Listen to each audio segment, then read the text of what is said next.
Hello, in this video I explain to you how to do the basic basal temperature curve for use within a baby project. It helps detect pregnancy, it helps knowing where you are into the ovulation, and it can point at some fertility problems. To do the basic basal temperature curve, you need a thermometer. You may use one with 2 digits after the point, or sometimes one with 1 digit after the point is good enough.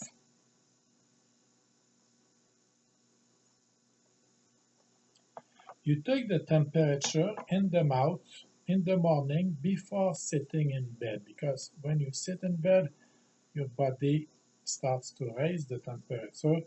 So you still lying in bed, you take the temperature. That's the minimum temperature that your body will be at in the day.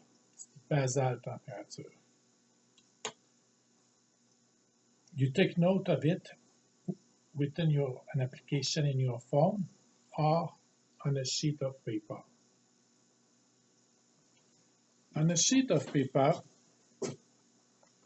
you do the line at 37 Celsius, 36.5, 30. That's the first day of menstruation, is day 1. 10, 20, 30, usually it finishes at 28. You indicate the positive ovulation test. You indicate the good cervical mucus. You put the date of the first day of menstruation because you will have many months of graph. You want to know which one it is. Every day you do a point at the temperature that you have measured. If the temperature, this is the ovulation. The ovulation is when the temperature goes slightly down at the end of this low, and then it goes down, and then it goes up to the high. So ovulation may be when it go down or when it go up, as you want to understand it. Then you have the high. 7 days after the ovulation, the high will start to come down. The first sign of pregnancy is that it will stay up. If the temperature stays up, that's because you're pregnant.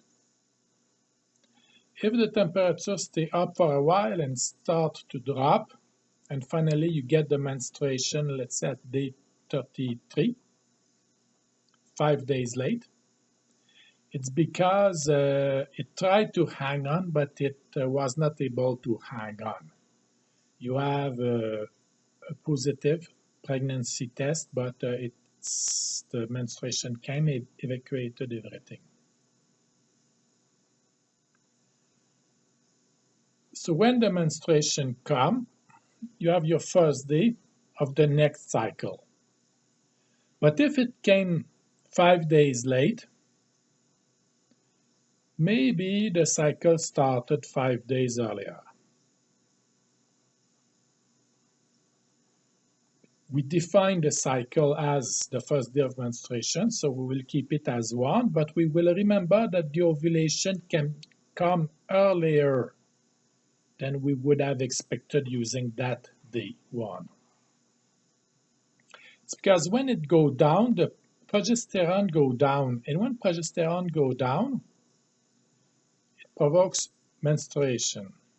But if there is the pregnancy hormone, HCG, then the menstruation may be delayed.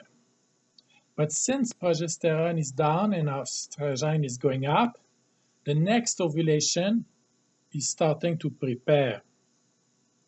So you don't know exactly when the progesterone really went down. You have 5 days of uncertainty. So you have that cervical mucus that become abundant before the ovulation test. If you see the cervical mucus becoming abundant here and sticky, you start testing for the ovulation earlier. Also, when you have your high, you know that the ovulation is past because when it's rising, it rises to the ovulation, no, it rises to the high and it's after ovulation. So you know that when your temperature is high, it's too late to test. So you stop testing, you've missed your ovulation. So now you know how to detect pregnancy. You know how to find ovulation. Last thing is the signs of fertility problems. This is a good curve. The step up here is 0.5, 0.6 degrees C or 1 Fahrenheit. That's the step that you want. If it steps up 0.3 degree or less, it's not very good, and 0.2 degree or less, it's not fertile. You will not get positive pregnancy test. If it goes like that and goes like that, you will not get a positive pregnancy test. If it's always straight like that with a slight oscillation of 0.1, it's a no ovulation and anovulation cycle. If you have one in the year, it's okay, but if you have many, at each of these cycles, you cannot get pregnant, so it's not good.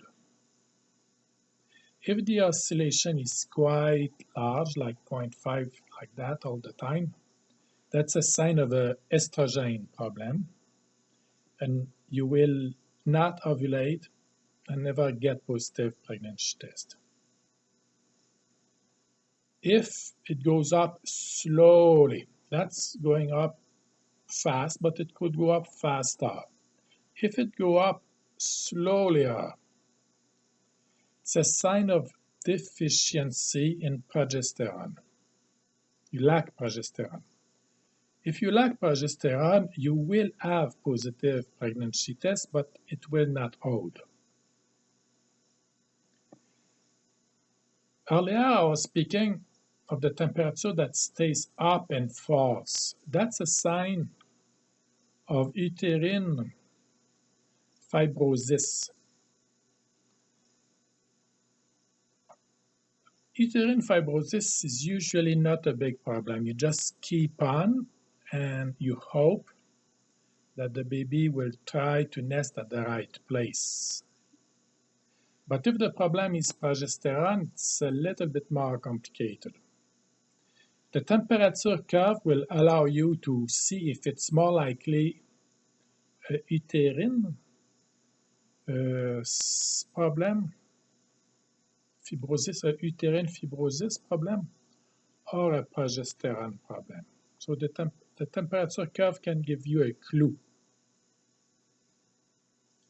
So that's how we use the temperature curve within a baby project. If you go see the doctor because you have a lot of pregnancy tests that do not hold, document yourself well. He wants to see 3 times positive pregnancy tests that did not hold. And also 3 months minimum of temperature curve with the same pattern. If you have a slow rising estrogen, you should see it on every cycle. If you just see it on one cycle every 4 cycles, it might not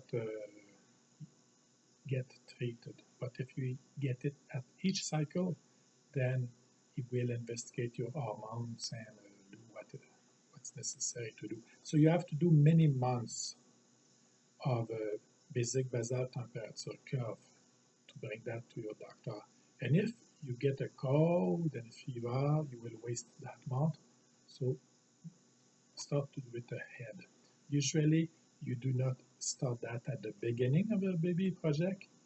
You do several months of time, and eventually, if it does not work, you start to do the basic basal temperature curve. You keep your notes of the day of menstruation, the day of ovulation. You will also notice if you always have 14 days or not. Sometimes if you have 14 days, 17 days, 14 days, 17 days, it's better than always 14 days. So good luck in your baby project.